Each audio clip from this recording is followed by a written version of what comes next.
This is Duke University. Global trade and environmental justice. Human rights issues are still. The term Ubuntu. The Alien and Sedition Acts. Is making inferential discovery. The importance of an archive. The John Hope Franklin Center. Well, in any case, we're going to begin. I am delighted to see so many people here, and I was thrilled. I should introduce myself. I'm Tora Moy. I teach some of you, but not all of you.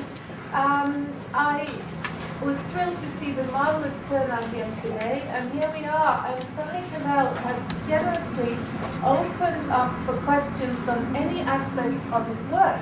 So anything you want to ask, here's your chance. And I have to say, he's not going to come back every week, so this is the moment. This is the moment. And I'm willing. and that means you can ask about the talk yesterday, or you can ask about your readings of The Claim of Reason, the ones of you, of just about anything. And I know it may be daunting to ask the first question, but someone has to do it. So maybe one of you have prepared a question you are ready to go with. Right, and please, before you talk, introduce yourselves to Stanley Cannell. Say who you are. Yeah, I would appreciate it. So my name is John McGowan, and I teach over at the University of North Carolina. And I think you'll see what my interests are from my question. It's hard to describe what I do. Good. So I've been reading your work for 30 years and always found it enlightening and inspiring, although I think at times Very nice to hear. harmful to my prose style. And the context of my question is I'm interested in thinking about the relation of your work to a certain tradition of liberalism in American politics, which I think we call the liberalism of FDR and Teddy Kennedy and Paul Wellstone. So a liberalism maybe we could think of as a politics of care. And so I want to connect that to a number of themes in your work. This may be a little manic in the way that I'm trying to take a number of... It's a great thought. It's a great idea, so take your time. Okay. So the first thing I want to think about that is in relation to the theme of the ordinary. And you might say this is a question about the political valence of the ordinary, in the sense that liberalism of this sort is often connected to the domestic virtues, to the virtues of peace, to thinking of love as a political value or a political virtue, in a way that's disconnected from, you might say, the heroism of a more sublime politics that thinks in terms of war as opposed to peace, which is contemptuous of certain kinds of domestic virtues, which thinks of liberalism as bloodless or as not connecting to the primal passions, as liberalism as being swept away when the really fundamental things come onto the table.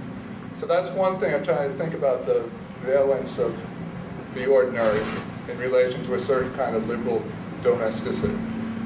Then the next thing I'm interested in is thinking about liberalism. Often I want to think of liberalism as secular comedy.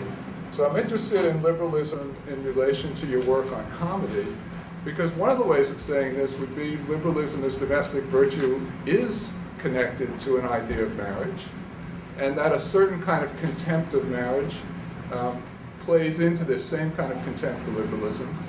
But also, I guess, the way of thinking about this is also the persistent 20th century obsession with transcendence, and again, a need to go to the sublime, or a need somehow to get outside the secular, because the secular just doesn't give us the resources we need to have the kind of polity we want, or distrust in the secular.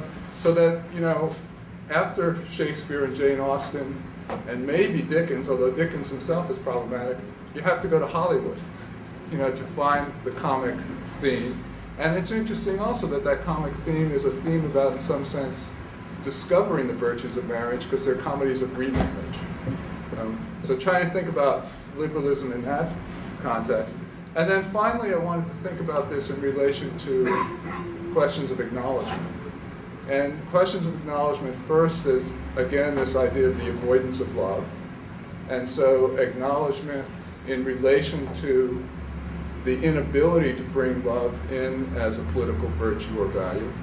But also it seems to me that acknowledgement also connects to the notion of the secular in terms of the way in which acknowledgement is also a way of recognizing my limits in relation to the fact of the needs and claims of the other, but also that acknowledgement may also involve some ability to recognize or come to terms with the ordinariness of death. So The ordinariness of death, death.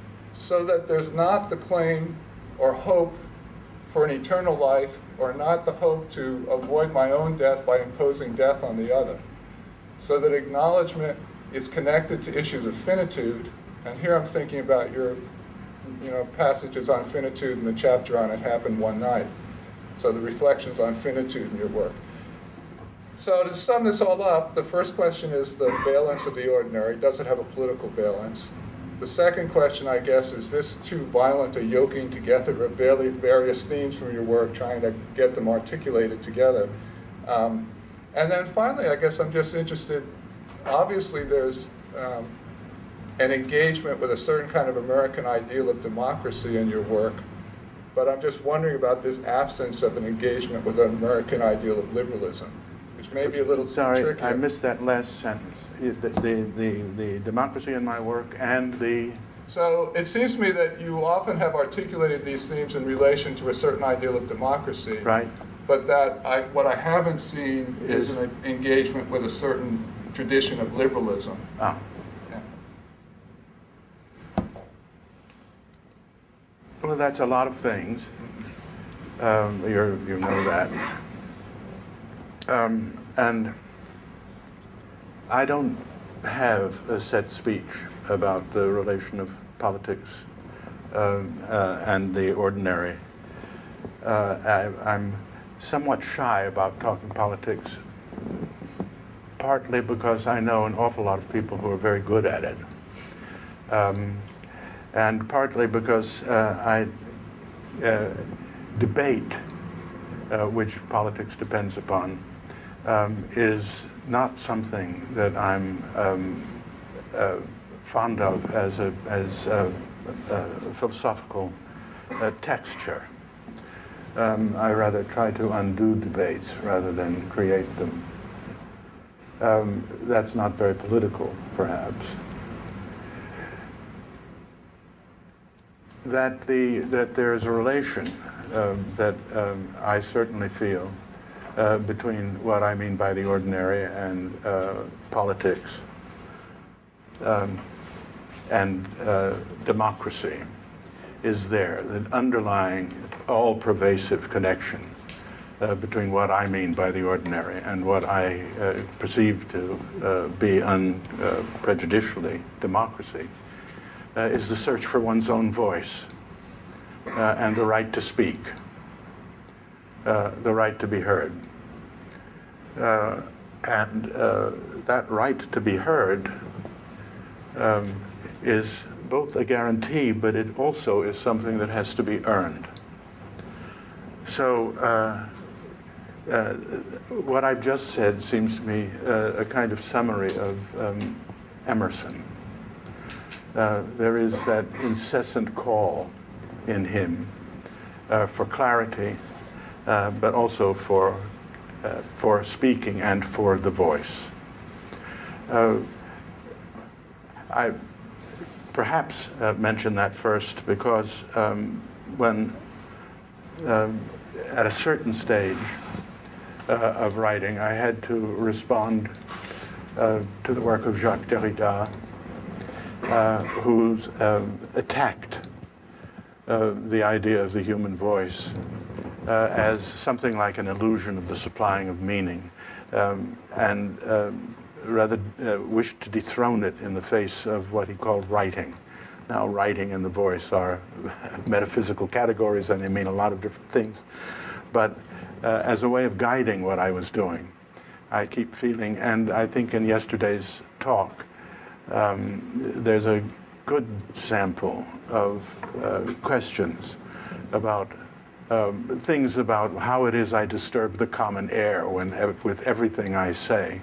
Why should anybody attend? Why, especially in philosophy, which speaks for what we all know, should I take it upon myself, that is to say, single myself out? as the one who's going to tell us how we live, not how we ought to live. Ought is not in my vocabulary.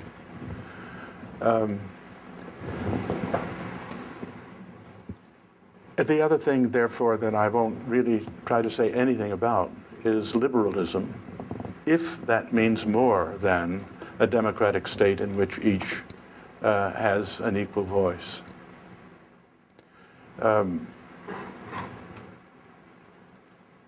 That philosophy should be a creed is as far from anything I believe as it can be. So it doesn't, if I say philosophy, on the contrary, is always critical, I really mean that always in Kant's sense. It's not that it's taking exception to an ongoing public conversation, but what it looks for is always the conditions on which the conversation can continue. So 2 words I don't believe, did you use them, that I would start thinking about to answer the question of the relation of politics and the ordinary are conversation is one which has rather a reticulated sense of things in the way I write and how important it is to me. And the other is friendship. That in my trying to bring Emerson and Thoreau into the light of the contemporary day,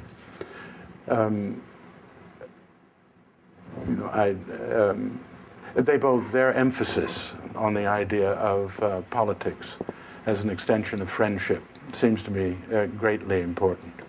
So it's not just that I have a right to speak, and you have a right to speak, but no one is left out of being able to approach any other. That's what, if the alternative to majesty is friendship. I think I'll leave it there. Maybe somebody else can be clearer about this than I have just been in some brief way.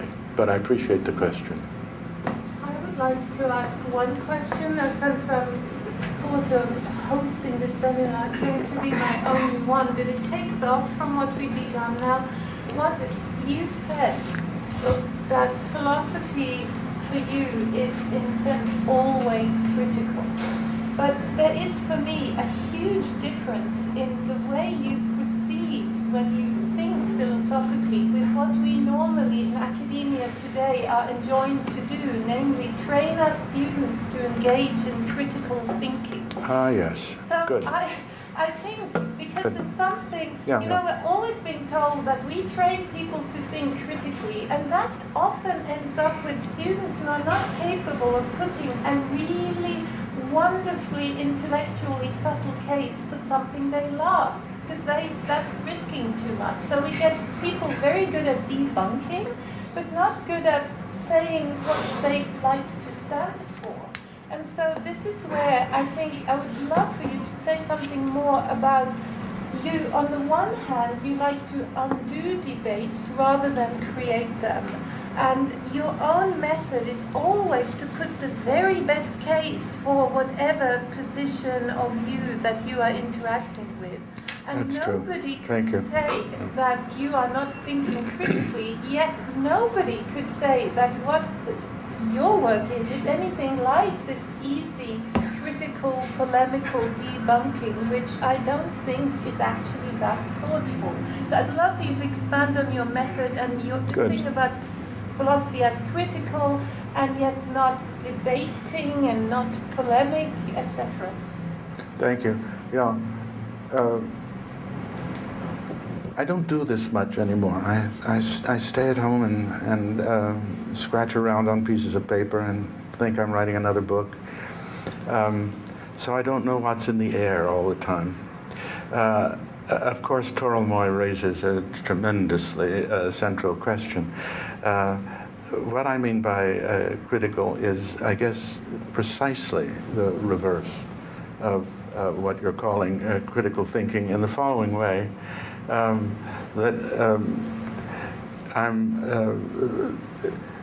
know it's very current, and philosophy has always had this aspect of debating and objecting, objection one, objection two, and so forth. One has to learn to do that, but it's not the heart of the matter. The heart of the matter for me is criticism in really essentially Kant's terms. I mean, the Kantian revolution in philosophy is where I think ordinary language philosophy comes in.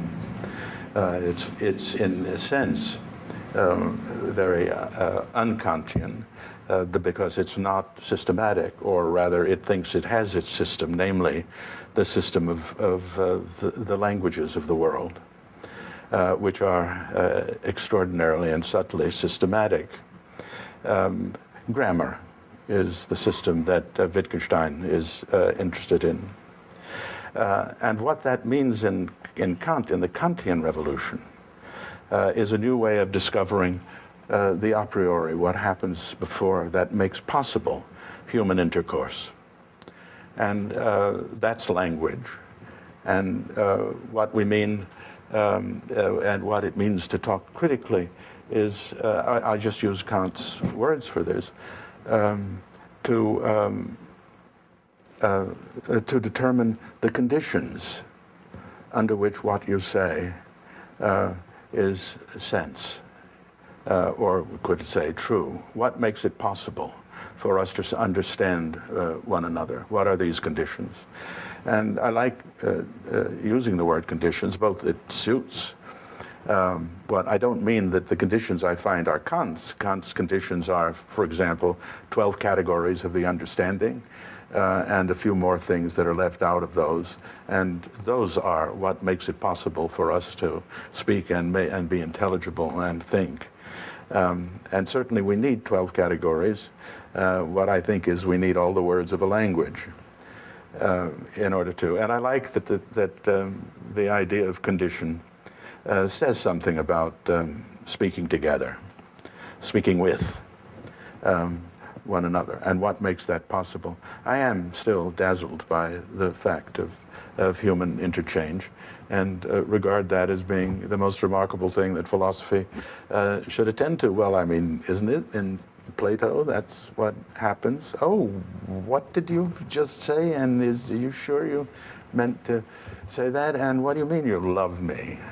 He doesn't say that, but a lot of other people do. And that sense that both we are glib and we are also exposed beyond our glibness seems to me to match an awful lot of the philosophy that I care about most. I don't think there's a philosopher who escapes this kind of thing, but these days I realize with critical thinking and with the pretense of philosophy as critical thinking, whereas certainly I don't mind that critical thinking is taught, or that we learn to think critically in the sense that I say is opposite for it, that is looking for mistakes, looking for counterexamples. All of these things I think should be taken for granted. Of course, you don't want to contradict yourself. Of course, you don't want to leave out a central example in your thing. But these are should seem trivialities. They stop you from thinking, but they're not the heart of the matter. So I want us to know about all of these things and be practiced at them, but not suppose that it is our business, and that our business is done when we've determined how stupid other people are, how careless other people are. They are careless, but there's ways and ways of trying to bring out this carelessness.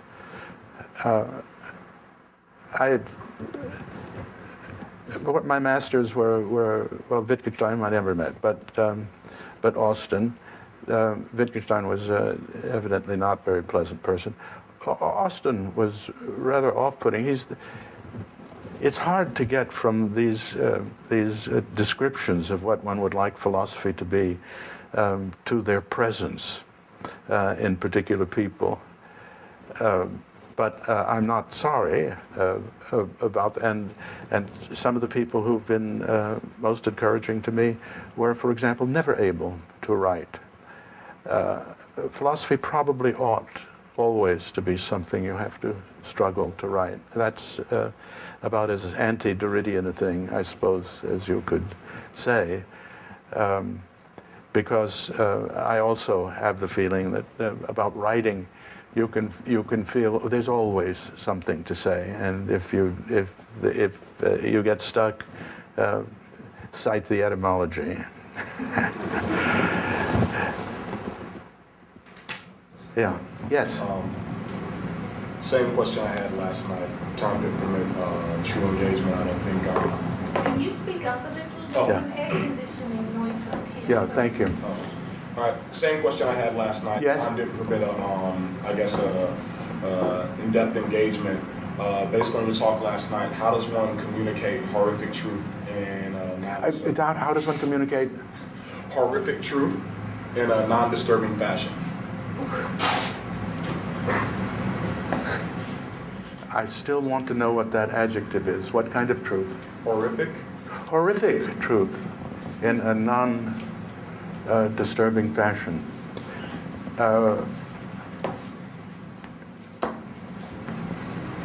Is that something one should desire to do? I mean, it's...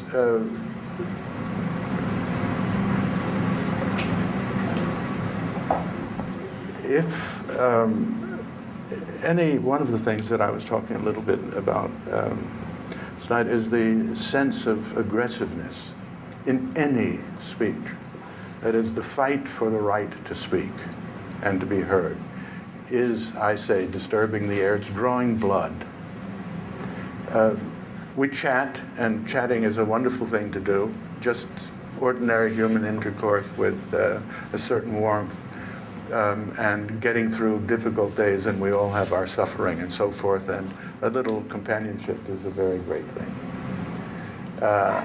But I'm just as interested in how you say the most comforting thing in a non-invasive way. Not just how you tell horrific things in non-invasive or disturbing ways. Sometimes sympathy is an invasion. There's a carefulness that's required in all speech. There's also a forbearance, therefore, required in all of us as hearers of speech. But if you have something to say and it turns out to be horrific, there's horror in the world, and you say that as well as you say what the beauties of the world are. But to say what the beauties of the world are inappropriately is also rather horrible.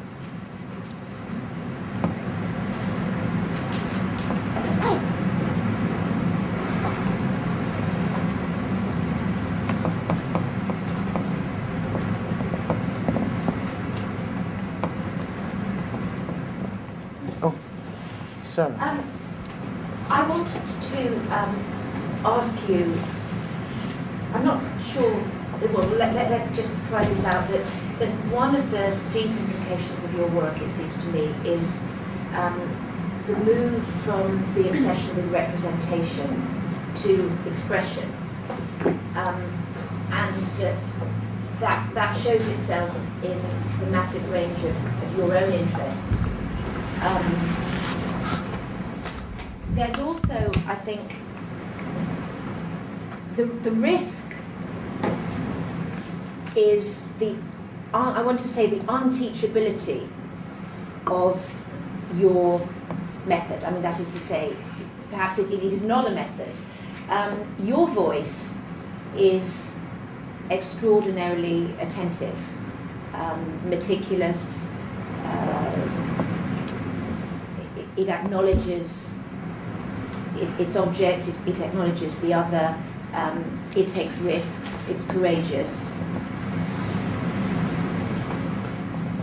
Not everybody is that is to say that there seems to be pedagogically, how do you confront the limits of what it is you can teach, and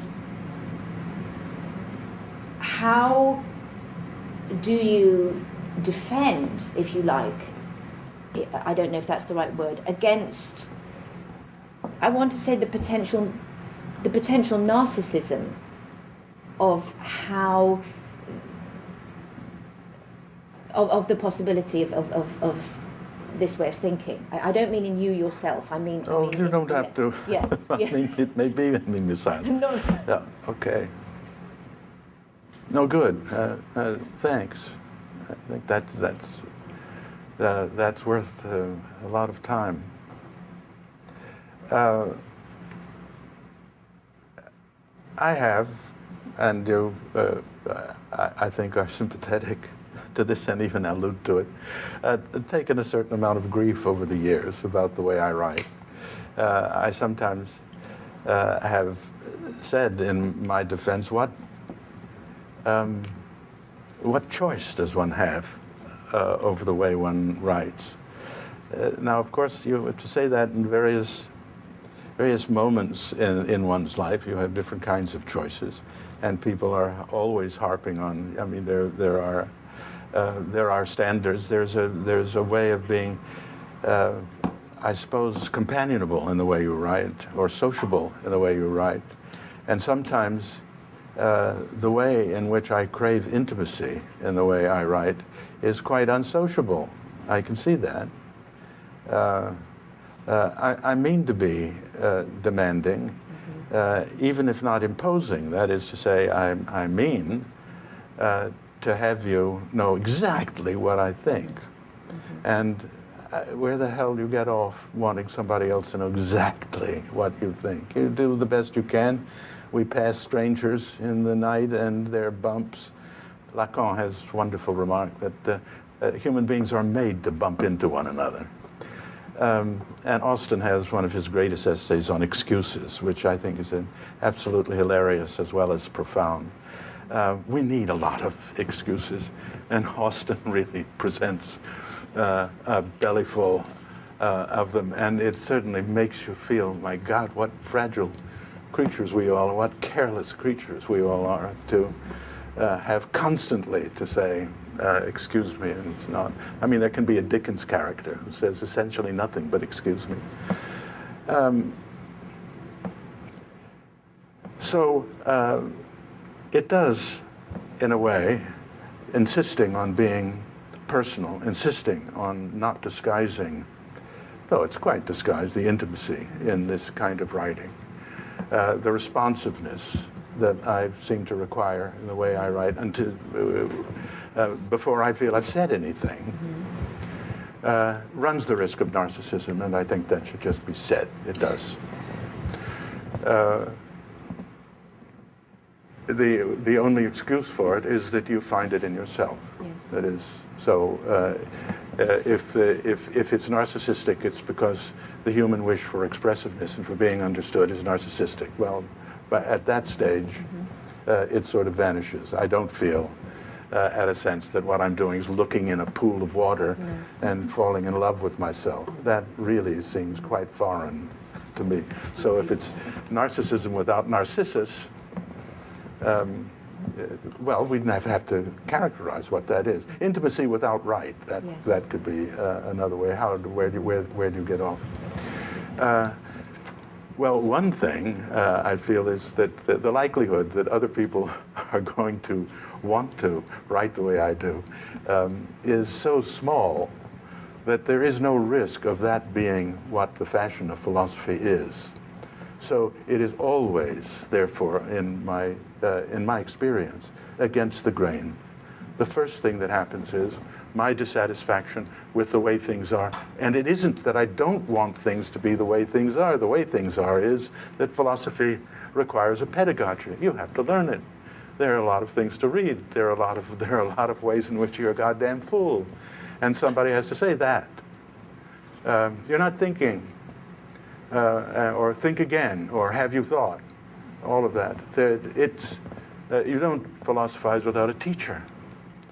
And what a teacher is supposed to be and how you teach philosophy is as deep and as pertinent and as perennial and as unending a question as what philosophy is. As far as I can see, there's essentially no difference between philosophizing and learning to philosophize.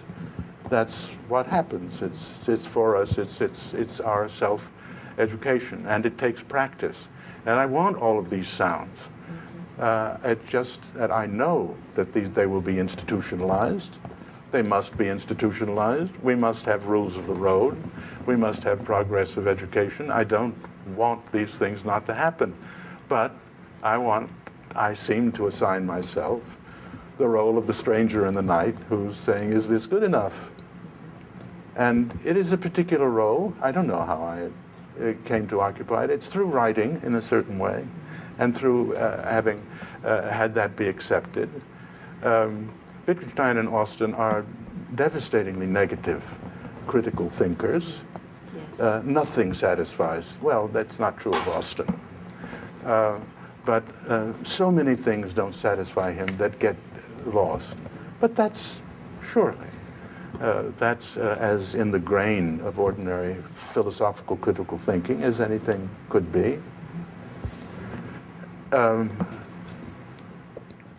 And the other terrible risk and vice of serious narcissism would be the fact that I wouldn't know how to live without teaching and without learning. That's what we do. So to stand in the way of a student's finding their own voice, their narcissism, would really defeat me. Yes. I mean, it would be the discouragement for me. So it's a fight, and that's fine with me. I mean, I do think philosophy is a struggle. It's when I said, I was very glad to say, I was surprised to see myself writing this down for last night's talk. When I said, at my age, I've given up the desire to persuade. And I thought, good, say that. That's right. You don't like it? I'm not asking more than that you hear it. And if you forget it, fine, one day you won't forget it, or you will, and so forth. And we learn to leave one another not alone, but intact. And I always felt that the way I write is meant to leave people intact. Yes. And if you don't approach it, it won't hurt you, and nothing tells you to approach it. Actually, I think your own work is deeply diagnostic of narcissism. I remember some of the passages in The Claim of Reason around adolescence, for example. I was simply struck in a way by, I think you perhaps underestimate yourself when you say that it's true that your voice is inimitable, but it is not true that people want to imitate it. I see. It's not true that people don't want to imitate it. Yeah, that's what I thought you meant. Yeah. Yeah. Mm-hmm. I see. Oh, I see. Susan, you've been on the list for a little while. Yeah. Can you speak loudly? Because I can't hear myself. I just wanted to ask about last night's talk. I'm sort of going back to the microphone. You don't mind if I come a little closer? I've also at my age started to wear hearing aids, and their echo is wild. Yeah.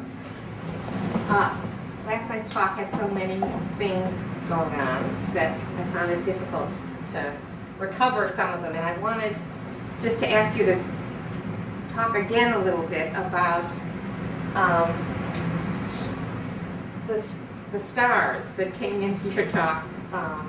Well, first, in this remarkable image of being detached from the stars, and then hitching your wagon to a star. And I'm not sure where Charlotte Vale's remark came in before or after, but I just wanted you to go back. I just wanted to understand more that very vivid image of what being detached from the stars meant, and hitching your wagon, and what you did with hitching your wagon to a star, which was also unusual. So just talk about that.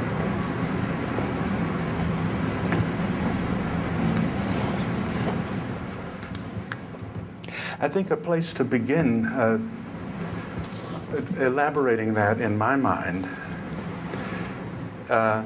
Everybody heard the question? Good.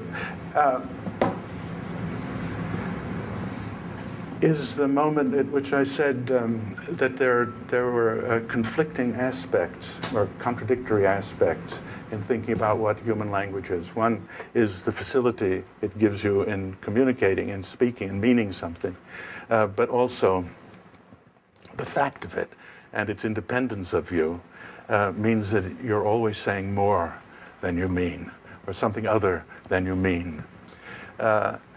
That's one way to put the area. The other, that the stars are the things that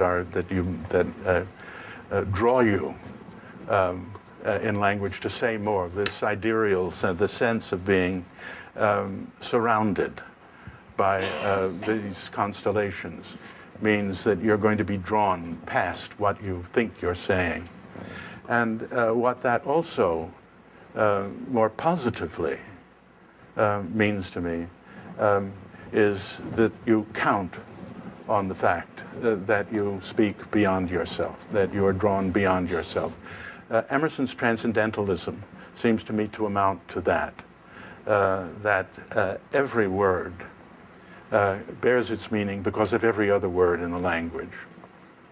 And that's the sort of thing I mean by the stars and by being drawn by them. I mean, in the constellation of stars there, and when Betty Davis doesn't quite, I like to do that. I mean, it's it isn't. It would take more care. It deserves more care to ask whether, when she says, let's not ask for the moon, we have the stars. And she's placing that as placing having the stars as something a little less than having the moon, but asking for the moon. One could go on about whether the moon or the stars are closer to us or draw us differently, or are more or less superficial, and why they are the symbols that they are. But the stars we can fool around with, because the moon is so by now banal and fixed in the kind of symbolism it has. It's interesting how many people object to bombing the moon. That a lot of commentators have been interested in the idea that now the last thing America wants to do is to destroy the moon.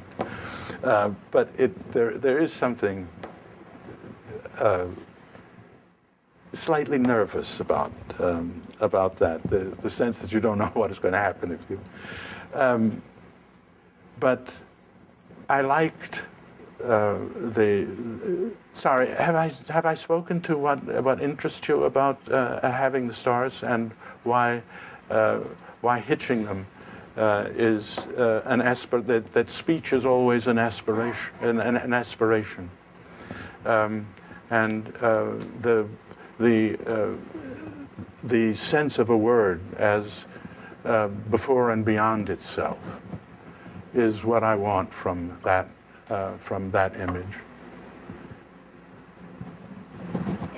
Well, I don't know whether it either heightens the significance of the fact that we use language, or it deflates the idea of hitching your wagon to a star. I mean, it's a surprising way to understand. Yeah, well, I was surprised. I was having fun. Surprised. Well, for one thing, I wanted to go on because I had really been surprised to find that Emerson had invented the phrase "hitch your wagon to a star," and at least so far as I could tell, I'm not a Google master, but so far as I could tell by just trying to fool around, nobody has. And so Proust discovered it, the richness of it, all by himself, and. So the first place I would just want to go to is to say that Emerson's describing his writing, hitching these wagons of words that carry us along,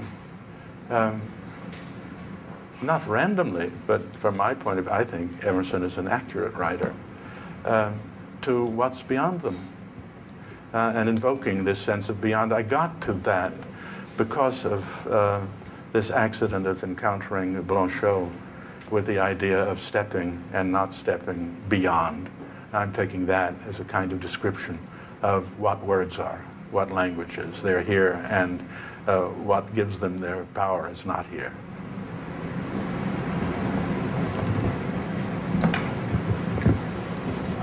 My name is Peter Dula. Morning. And I wondered if I could get you to... I'm a reader of yours. Good, well, thank you. And I've enjoyed it.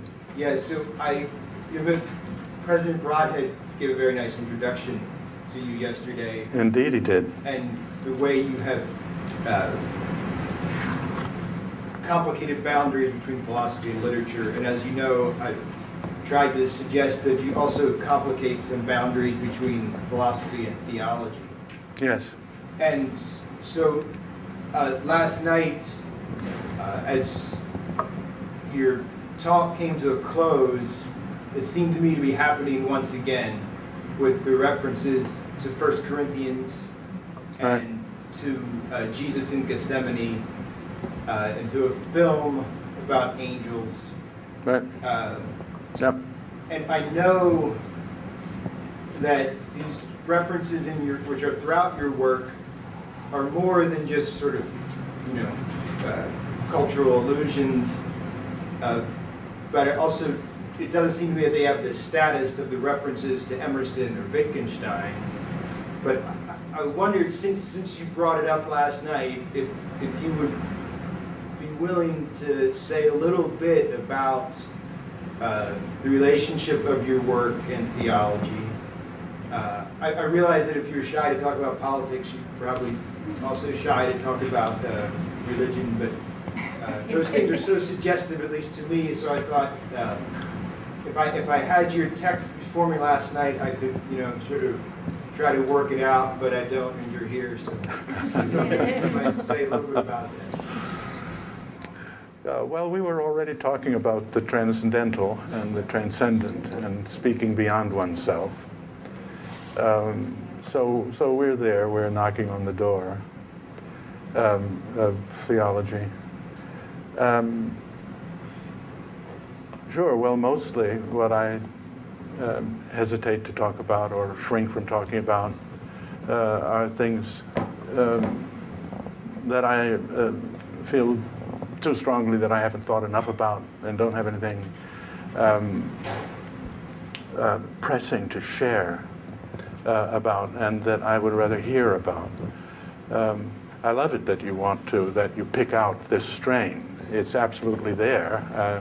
1 Corinthians is not something you might just think of any time to put in the climax of a text. I was actually, it came up partly by surprise, but not entirely by surprise. But you might also find that it's a surprise to see it referred to so prominently in Hemingway, if you believe that derivation of mine.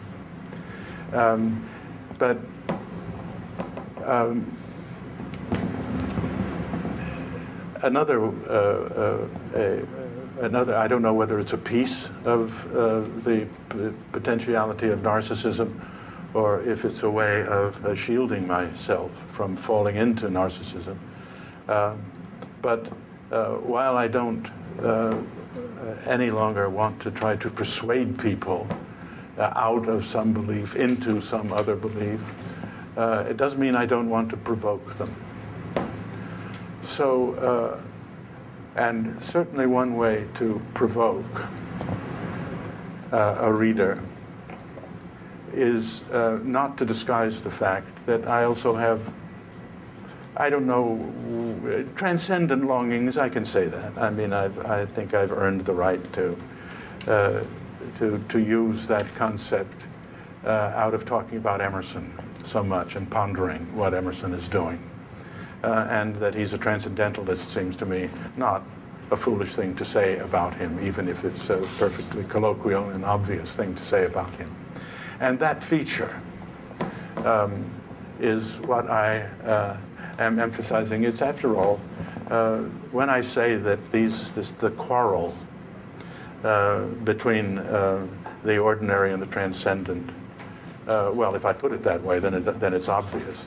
But between facility and inevitability of going beyond literally what you say, is the struggle that makes Wittgenstein's texture, the incessant allowing of himself, and I believe his writing. I believe the writing is an honest as well as wonderful writing, or because honest, that the temptation and the pitfalls in language create this incessant struggle in Wittgenstein. And the correction is always, in a sense, well, not always. Sometimes the correction takes bringing you down to earth. So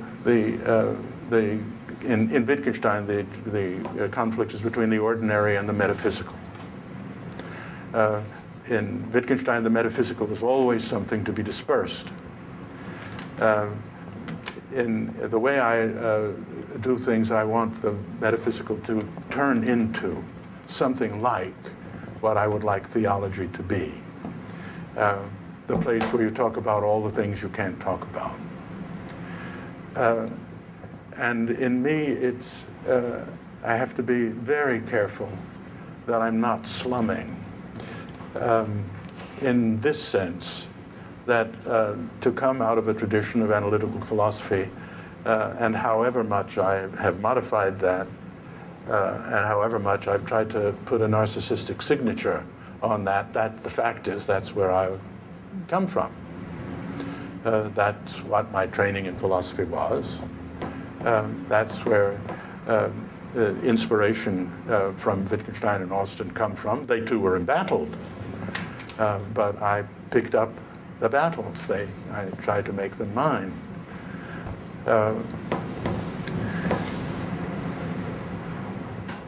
And I interrupted myself to say the easiest provocation in the world for somebody who comes from an analytical tradition is to invoke a little theology. So you can always get an eye cocked at you by that, and then it turns out I actually mean it. I'm actually moved by the passage in Corinthians. And how is that? I mean, I was born a Jew. And I quickly realized that my father had lost his faith, an immigrant man, and that when I went to synagogue, either it was incomprehensible to me or I didn't believe what I heard, because only what was incomprehensible seemed to me the real thing. My Hebrew was and remains primitive. So the idea that Christ was a Jew is something that I still haven't come to terms with. I wonder what this really mad interpenetration of religions comes to, and what this happens. I don't mean I'm tempted to convert. That would be, what would I be converting from? I mean, if you're born a Jew, then, I don't know, can you convert out of it, or can't you convert out of it? But it's not out of there's not a set of beliefs that I have that I feel I want to convert out of? Well, when I say that philosophy is the anti-creed, it's clear that what conversion means for me in philosophy is the conversion of the empirical and the transcendental into and out of one another, without naming or personifying what these transcendental longings are. But that it's all live for me is true. I don't... Thoreau found his way to worship without naming the objects of worship, except everyday objects.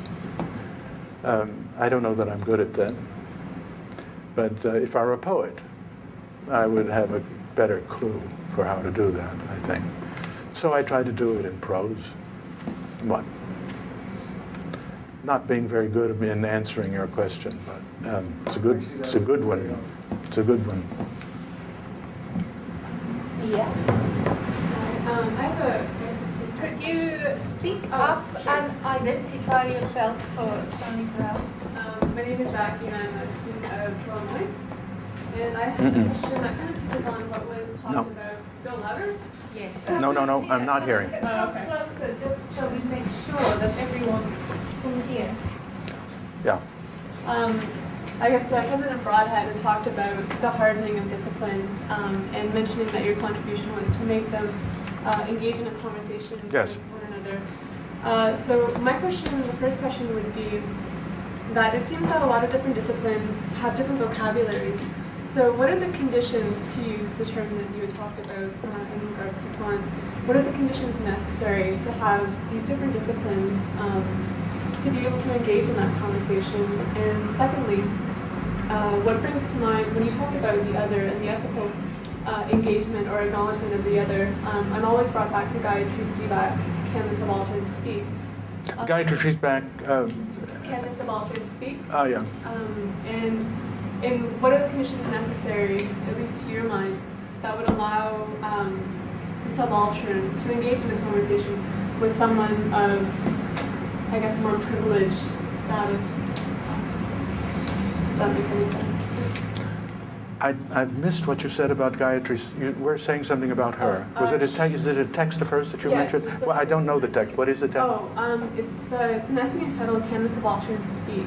In which she basically argues that given the different power relations between, I guess, white colonialists and subaltern, that they can't engage in a conversation given that power I guess, difference.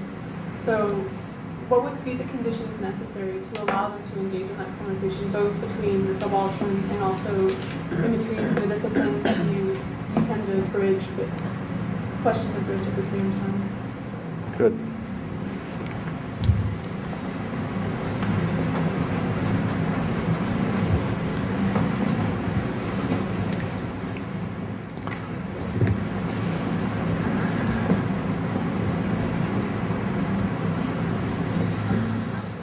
A lot of issues there, aren't there? Here's where my sense of democratic speech is the thing that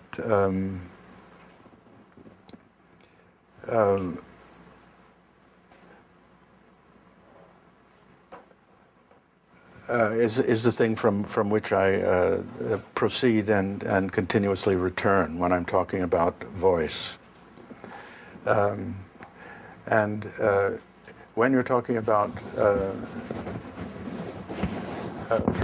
classes and offices that require a certain respect in speech to one another, that might even prevent you from addressing one another.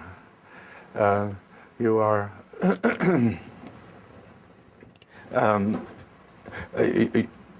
you are asking, from my point of view,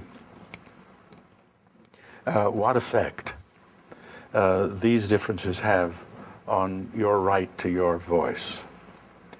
The question whom you can address and whom you can allow to address you are perennial. And there are, in the cases that you take Spivak to mention, there are a priori constraints beyond human intercourse that constrain your right to speak there. What I'm interested in is, for me, there is no particular mystery in, well, addressing God, as we leave addressing God out, but addressing kings and queens, for example, or bishops, I can understand and haven't been around. I don't mind. I wouldn't mind saying Your Majesty if somebody actually was one, or needed to pretend that there was one left to be. But apart from that, I am deeply and endlessly interested in the right of address, and in it's the democratic vice, if you like, to forget that the addressing another is already an imposition, and you'd better understand how that's all right by you and by them. So to discover when I talk about ordinary language, the essence of finding the right to speak is to discover the other that you speak to. If it's a queen, you're not discovering, you're told what it is that you are to address, what it is you are addressing, not whom it is you are addressing, and how that should go, and how long it should take, and so forth. If that's not up to you to discover, then you're not talking about ordinary language, as I understand what I'm looking for when I'm looking to discover the ordinary in language, that it's unconstrained by a priori forces. Of course, it's very nice to. What is the film that I'm thinking of? How much fun it was to see when I was an adolescent, early adolescent. You know, who wrote The Prince and the Pauper? Is it Mark Twain? No. Is it? Who is it? It's Mark Twain. There's a nice film about that when a prince and a pauper, same age and looking alike, get dislodged from their social positions, one of royalty, one of poverty, and discover one another as people. It's it's a good idea, very good idea, and works beautifully. You know, I can't remember whether I read the Twain thing, but it's a nice place where this is a preoccupation. I think one might look at that. Yes, Kayla? I'll send Maybe up. you want to come I can tell you that. My name's Kayla. Hi. I am also a student of Toronto. And my question actually goes back to the man in the back who was wearing green, I forgot his name. And last night as you were speaking and you were reading from your memoir, I couldn't help but think of the style that's been described in Wittgenstein's philosophical investigations as being in the style of a confession and the role that confessions play in how philosophers talk about their philosophy. And I'm wondering, because there's Augustine, obviously, and Rousseau, and several, there's a tradition of writing in the confessional fashion. And I'd like you to speak, if possible, about how that crosses a boundary between philosophy and theology, but also how it is in itself a literary form that seeks not to persuade, but to be heard. And how it is perhaps that your piece, your memoir, isn't necessarily a confession style, or if it is, and if you could just speak about that as a literary form that is philosophically weighty. Yeah. Thank you.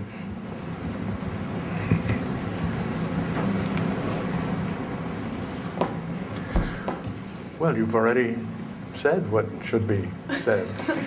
They are confessions. That is, anything.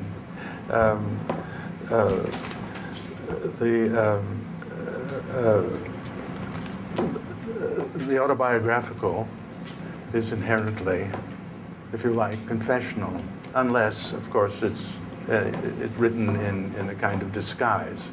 But the idea of a title in which the writing actually is a confession not for anyone else, but a confession of the one writing, that is not a fiction. I mean, I wouldn't mind with just going through the various qualities that Northrop Frye, for example, would have to give to the idea of what a confession is.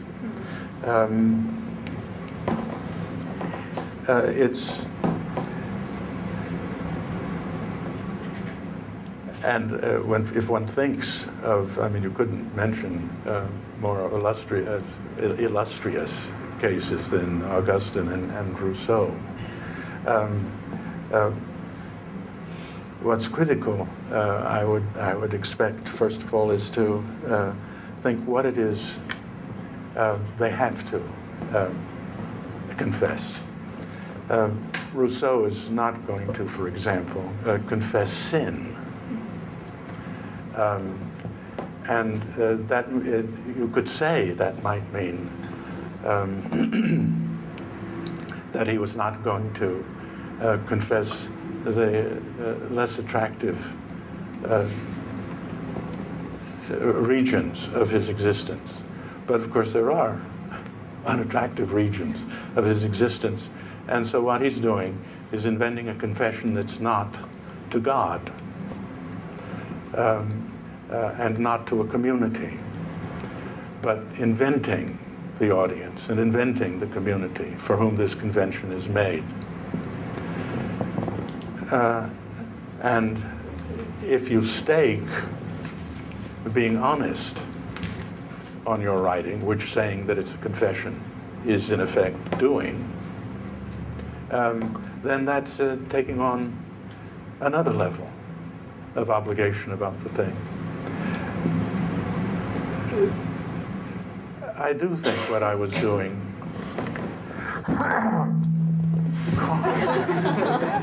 Is that me? That would be emphasized.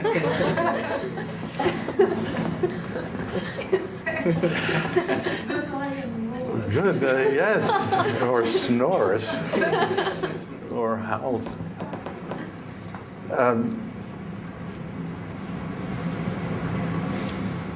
We are in the place I find myself anyway is neither quite of those.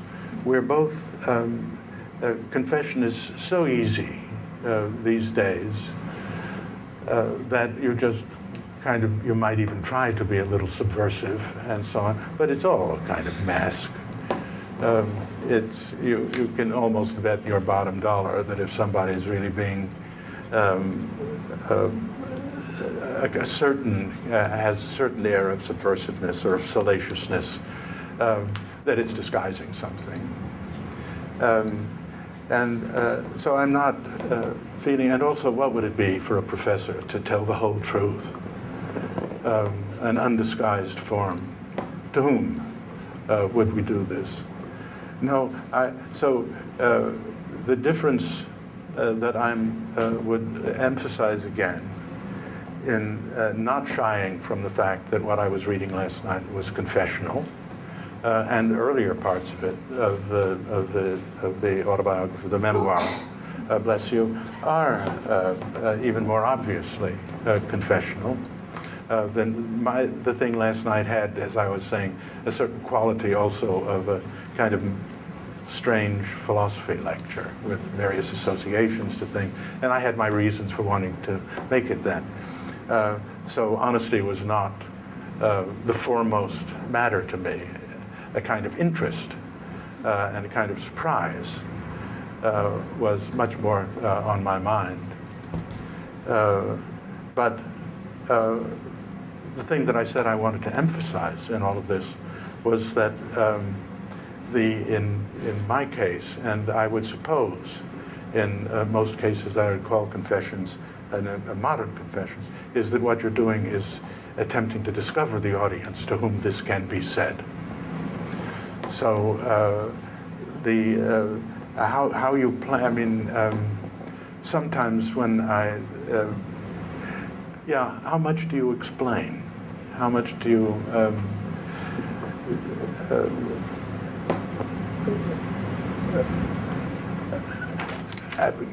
lay hints?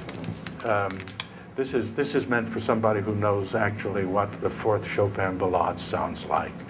This is an earlier passage in the book.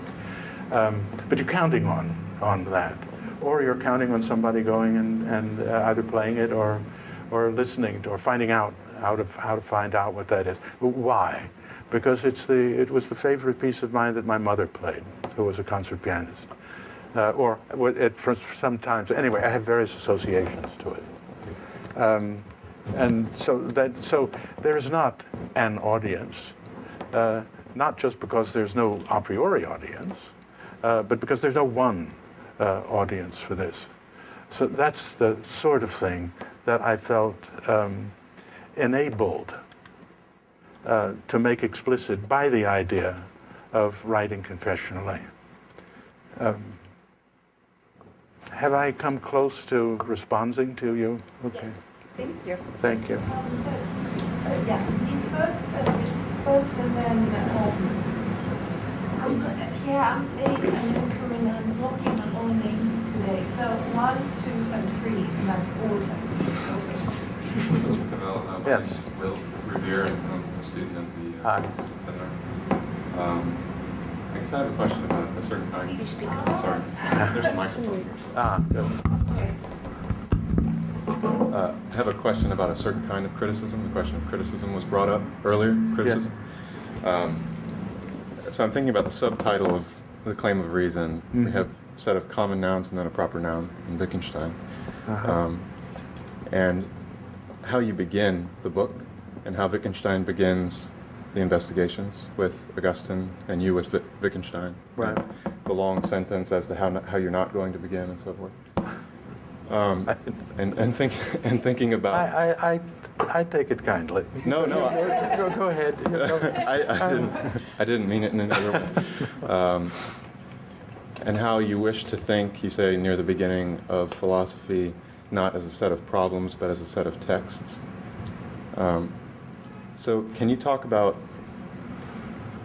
kind of the beginning of philosophy almost as an exegetical moment, or in what way it's interpretive, or what the relation is between the philosopher and the text? That's kind of a broad way of putting it, but you mentioned last night the sort of two typical philosophical figures, the Heidegger who seems or presumes to know everything. Right. And to have read everything. Sorry, to have read everything, and the Wittgenstein who seems to have just come across everything casually, if at all. So, yeah. Thank you. A place I would begin, I think, to respond to that perfectly good and interesting question, that puts it mildly, is something that I've, two things. One is that I have said, and I believe, that philosophy does not speak first. One way to understand that is to say that it's always, therefore, exegetical. There would be none otherwise. So then the question is, what gets philosophy to speak second? What motivates the exegetical?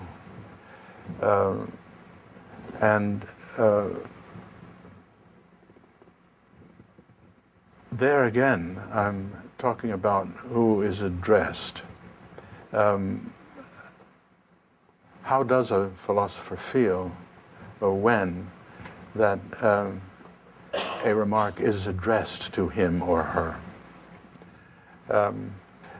I'm taking a remark addressed to him or her as a kind of assault, You're asking for a part of somebody's life. You're asking for somebody's time. You're asking for somebody's attention.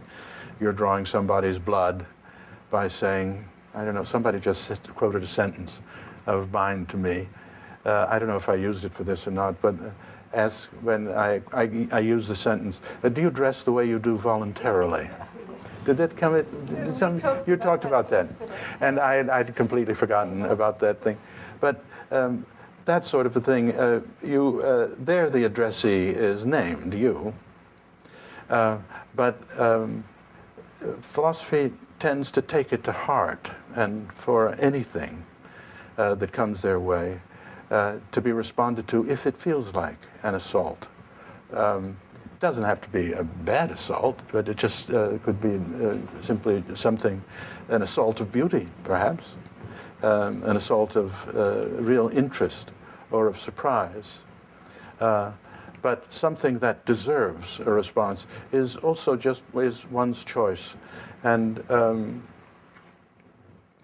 how much philosophy where other people say that philosophy is argumentative, and heaven knows it's argumentative. It's laughable even to have to say so. But the sense of being addressed and being taken to task and offered an argument is something that another way of putting this is philosophy is responsive. Not all, can I speak for all, but the question that often helps me in trying to get into a philosophical text is, well, fortunately I'm free enough and have been for most of my life, so that I haven't had to unless it speaks to me. I haven't had to make up my interest in things. Even, I feel quite privileged about that, even when it's an introduction to philosophy course, or even, that's the place where you have to be most careful. But in a large, you take it, great books, philosophy courses, but teaching at the University of California, I didn't have to, where I spent the first part of my teaching life, in Berkeley. There were so many people in these classes and so much different kinds of intelligence that you really could imagine anything going on. So I could imagine the heights and the lows of interest in any of the texts we took. And we took enough texts, so it'd be quite hard to read through a list of the great philosophical texts without finding something assaulting you. And I could take it from there. I know that even in I'll leave it at that. That philosophy doesn't speak first, and draw out the implications of that. But I appreciate the question. I'll go on too long if I say more than that. So Abe, and after Abe is going. Please let me know if you can't hear me. My name's Abe Geil. I'm a graduate student in the literature program. Thank you. You're quite clear. Okay, good. I don't study literature, though. I study primarily film. And so my question is, really, I'd like to hear you talk some about what you think literature, or what you think cinema and philosophy have to do with one another, and to specify it a little bit, what something like ordinary language philosophy and cinema might have to do with one another, given, of course, that cinema isn't, in a sort of any straightforward way, a language. And I ask this in part because you're really probably the only prominent philosopher in the Anglo-American tradition who's thought carefully and consistently and deeply about film. And I know from remarks you've made in interviews and stuff that this comes from a sort of long-standing sort of cinephilic practice, right? Right. And so the question really is,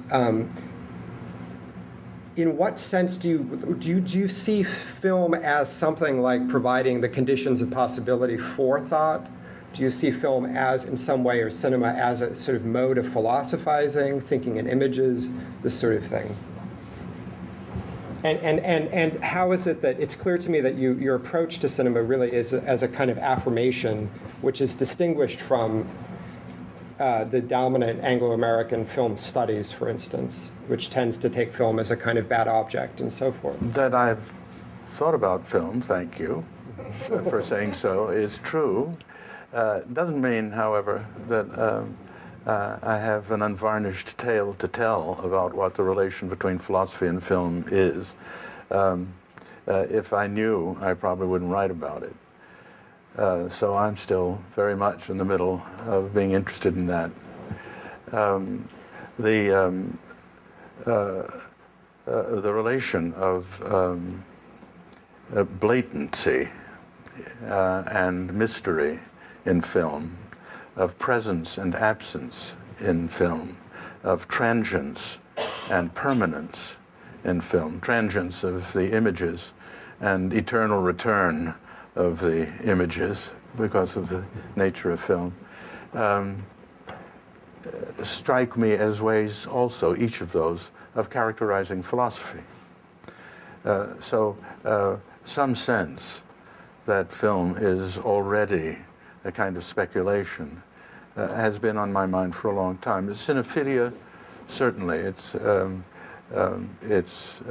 My mother played for silent movies. That's a little before my time, but it's not before hearing stories about those times. So it has been a lifelong interest. Another feature of between philosophy and film is that either of them can inspire endless talk or shut you up. That you have nothing to say about them. And most of the time when I was growing up, film, I once said it would no more. I keep quoting myself, but I am myself, so it's where I find places to start. For such a long time in my life, it would. I think I said it was no more occur to me to write about a film as to write my autobiography. What's there to say about a film? You're raked over the coals, you're run over by trucks, and you've exhausted an experience in 100 minutes, and that's that. When it happened, why it happened, that everything seemed to matter in a film to me. I think it's not just of interest in my case, of course. I'm interested in anyone's case. What's the thing that got you to actually think about it productively?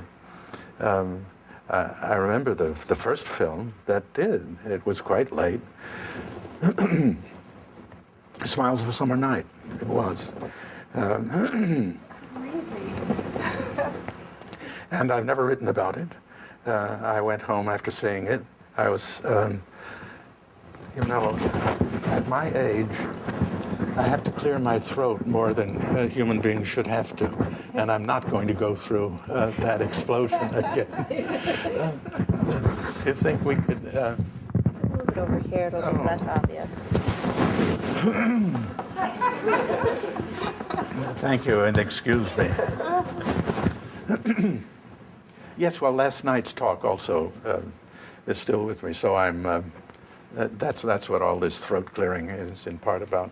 And no, this is fine. This is lovely. No, thanks. No, it's great.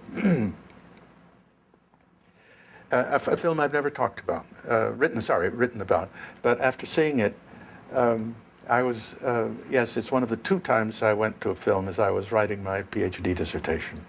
I was teaching 3 courses, and it was my last year at Berkeley, unless I finished my my dissertation. I had already taught for 5 years without a PhD, and so forth. I mean, these autobiographical moments, all part of thinking about film anyway. But I didn't want to miss Smiles of a Summer Night. And I went home at one of the two evenings I took off in the 9 months of writing that dissertation, and stayed up all night writing notes about it. One thing led to another.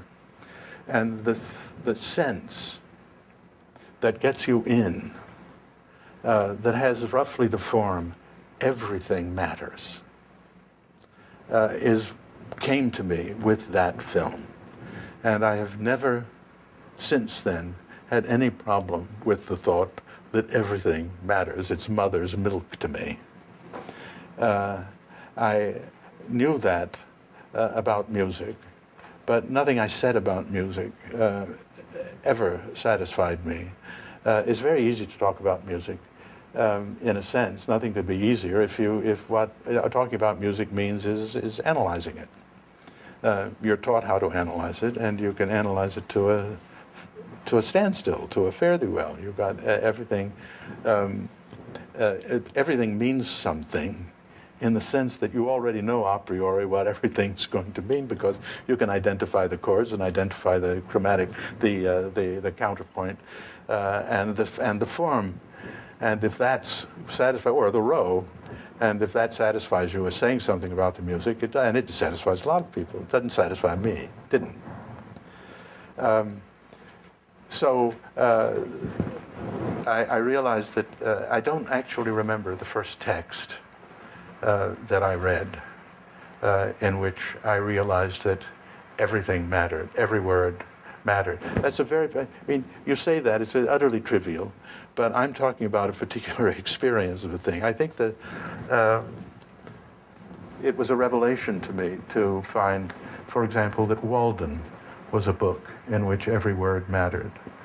I had taken it, this is long after I knew how to write and how to read, I thought. But with the next text, it's the next text. It's the next world. It's the next experience. It's the next exposure. And when I yelped and got up from the desk reading Walden, I really felt like taking Thoreau's pages out into the street and stopping strangers and saying, "You realize how good this is? This is really some fantastic piece of work. Who knew?" And that sense is what I'm looking for. How have we got off into these streams? I apologize for just associating, but in linking philosophy as both transient and permanent to film as an image of this does seem to me something that I find myself aware of quite a lot. Okay, I have 3 people on my list. There's Karina, there's you over there, and you want to get back in? That's 3. Anyone else who wants to be on the list? 4. Okay, I'll stop there because I cannot keep more people in my head. So Karina. I remember the moment from last night's talk when you said that the memoir was... Louder, because I can't. So I said Thank you. the microphones. Sure. Thank you. I do remember the moment in last night's talk when you said that your memoir was becoming freer of the desire to persuade. Yes. So when you mentioned a few minutes ago the jubilant moment that you had finding yourself that you wanted to say that, I was a little startled when you used the phrase that leaving people intact. That might actually mean That's leaving very people much intact. good for you. And I was Yes, thinking, good for you. did you say intact or did you say intact? You also said that art is not in your vocabulary, and we know that obviously art is the marker of moral discourse. So my question is, how would you define tact? And I know that in many ways there is this definition. So perhaps to put it differently, what is the relationship between tact and morality? And is perhaps tact a morality for the everyday? I missed the last couple of words. I said, is perhaps tact a morality for the everyday?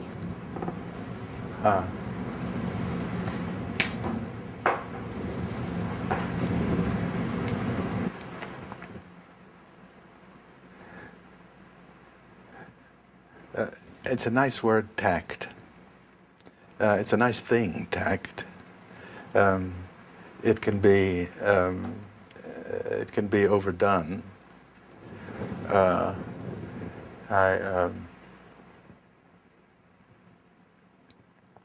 If I think of a Henry James conversation There is one in which it's one of the last great novels. Probably Millie Thiel. That's Wings of the Dove. Does she not have long conversations with a doctor? In one of the Henry James novels, there is that, and it can be, of course, anything can be parodied. Anything can be cheapened. Tact, for example, can be cheapened. But in these Henry James novels, it's not cheapened, but you almost want to explode with impatience or laughter or at the way in which they go around what's the matter with her without saying anything.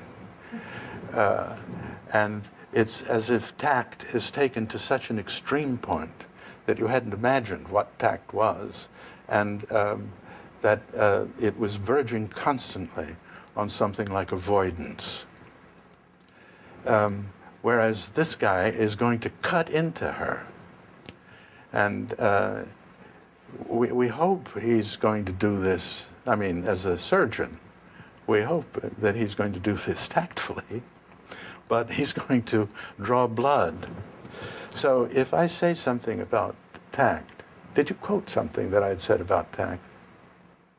I've just forgotten. I think the quote was, didn't you say you had given up, well, you no longer sought to persuade, and you wanted to leave, was it people? People intact. People intact, thank you. People intact. That's where we came from. That's leave people intact. Yes, and I appreciate that. I like very much the idea that it takes tact to leave people intact. That's very sweet, as long as we don't think of this as leaving people alone, and of pulling your punches.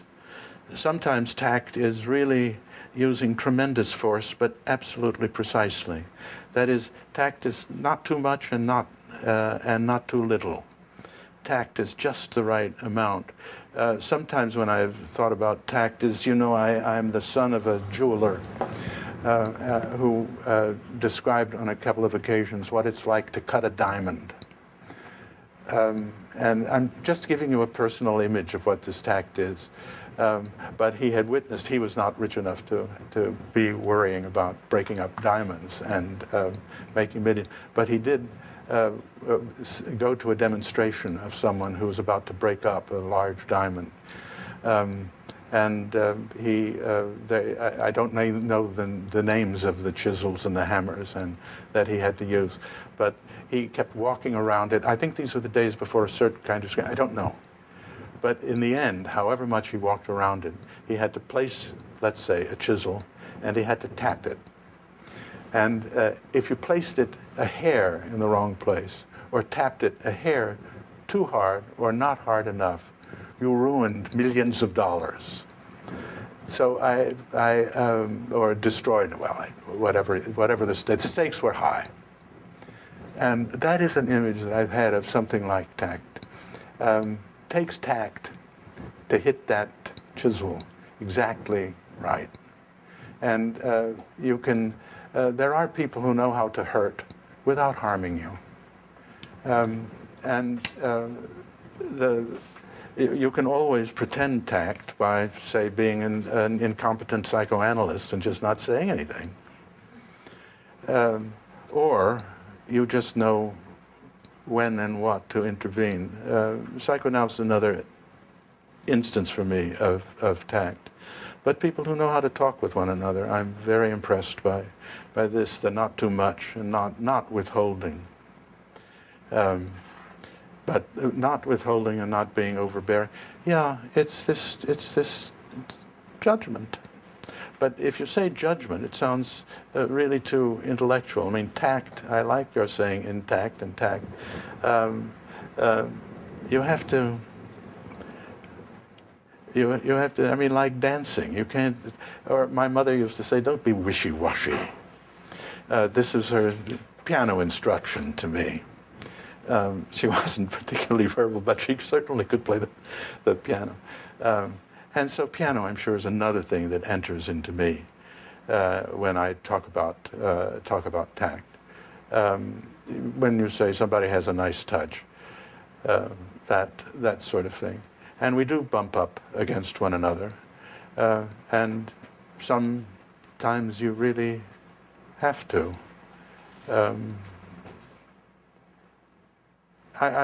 To go further, we really need some elaborate descriptions or so.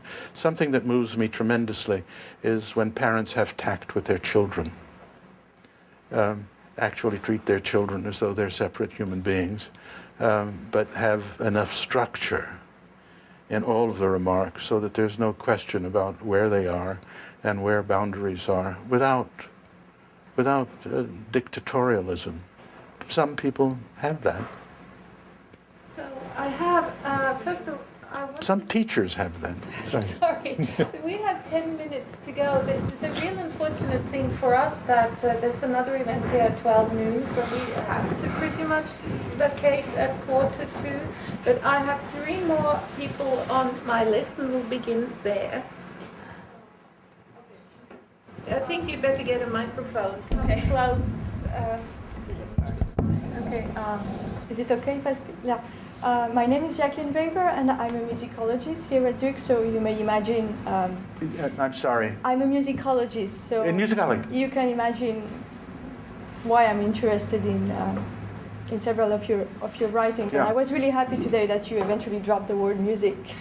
I have to say, I don't mean to be rude. I was a bit frustrated yesterday because you didn't really mention opera or music, which are, of course, matters that really interest me.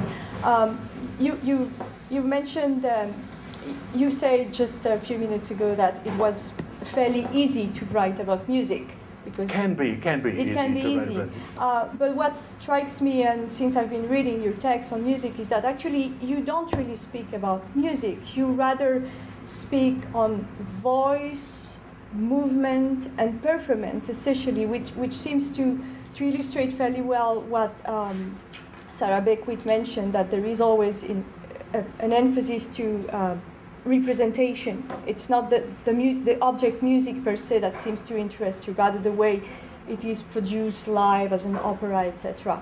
And I think that for us musicologists, it has been really important to read some of your work, especially in the way you've been emphasizing that paradox between vocality and orality. That is to say, in opera, there is always, opera originally was supposed to be the magnification of words, and I think I'm quoting here your expression. Yep. But at the same time, because of that magnification, we have lost touch with meaning. So that's, also I wanted to, more broadly, I wanted to ask you how you're thinking on opera, and precisely with that tension that is very characteristic of opera, did inform your understanding in philosophy of language, meaning, and voice, because that's a word that is extremely important in your work. You very often use the word voice in many different contexts. Yeah. Thank you. Yeah. And thank you for letting me have the irony of saying that the music is easy to talk about, easiest thing in the world. So is philosophy, easiest thing in the world to talk about. Everybody does it. But music invites you to these specialized languages and so forth. I was...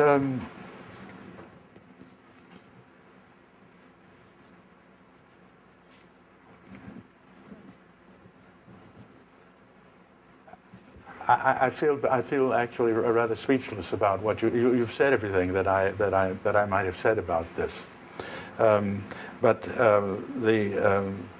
I would love to write or to be inspired to write much more about opera than I have. If I can just add something, at the very end, I wanted to know: is it your love for music and opera that eventually informed your thinking, your philosophical thinking, or is it the contrary? Is it perhaps your love of philosophy also that helped you in having a new insight on opera and music? Well, that's, wonderful. I'm forever asking myself essentially that question, that which comes first.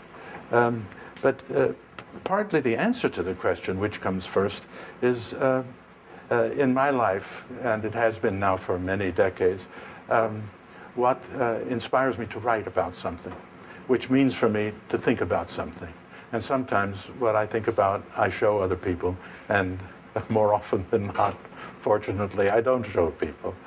But if what inspires me, what has to, is how fantastic the thing, the convention of opera is, the depth of coincidence, of simultaneousness of what's happening, of theater and music and words and voice and that, sometimes really can overcome you. You forget because it's not, in a sense, a live form anymore. There was the moment in which Menotti was supposed to have revivified. I mean, I'm talking about my childhood now, but it isn't the case that there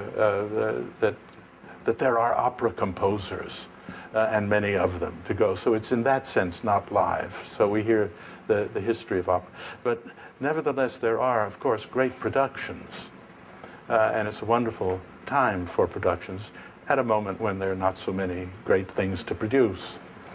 And that can come over one, that the extreme concentration of significance is what was coming over me. And that's what I have to say about it. I'm not, it's not just that I'm not an opera buff, I'm not a stage door Johnny, though I heard most of the great sopranos, or many of them when I was growing up, and it was a time for that. And it is, one could spend a good lifetime trying to describe how it is that can tear you apart. Yeah, well, tear you apart, but I mean, I know an old musician in which, in a film, there used to be these I don't know, more recently where they have, would sometimes take place in a music conservatory. It's a nice place for but the camera would go up and you would hear various people practicing. And they would overlap practicing. Absolutely wiped me out. I thought that was the greatest sound in the world.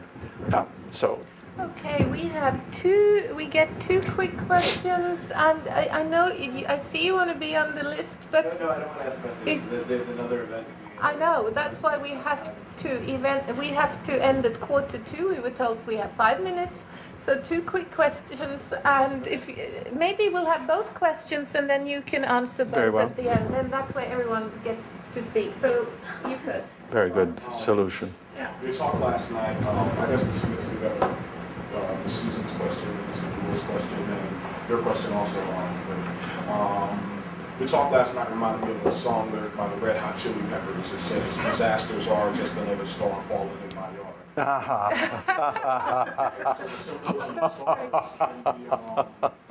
Representative like in Judeo-Christian thought, representative like Jesus, Lucifer, angels, or demons. And you said disasters represent disjunction with transcendent guidance or a transcendent theme. Can you speak of the influence of the Luciferian model on modern philosophy or works you've analyzed? Luciferian model. Well, anyway, what your question is next, and the last one, Carol. Lucifer or no Lucifer?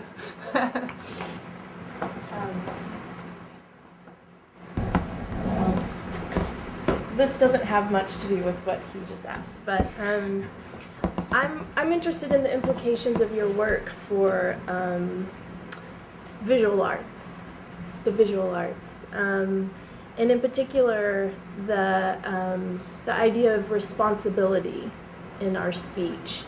I'm trying to think through issues pertaining to how the visual arts fall under what we refer to as freedom of speech. Would you repeat that sentence? You're interested in how the visual arts something and ended it with speech. Right. I'm interested in how the visual arts have come to fall under our understanding of freedom of speech. Oh. And how often that, in the worst cases, that means freedom from the ethical implications of speech. So I would love to hear more about your own thought on modern art, in particular modern visual art, and how that might relate to your ideas of the responsibility in speech. So can I just say, Stanley, since we are very keen we have to end on time. Stanley, you will have to, in a moment of genius, end this seminar by combining questions of Lucifer with questions of, I mean, there was more, but with art and freedom of speech in some fabulous summation. Yeah. Well, when Rabbi Hillel was approached by somebody, he said, Rabbi Hillel, while you stand on one leg, I would like you to tell me what the meaning of life is. And now I'm bragging. I'll put that. Lucifer, you always have so many things on your mind, even though we only met last night. So I won't even try to respond to that. Maybe we find some time to go into it. About the responsibility of the visual arts.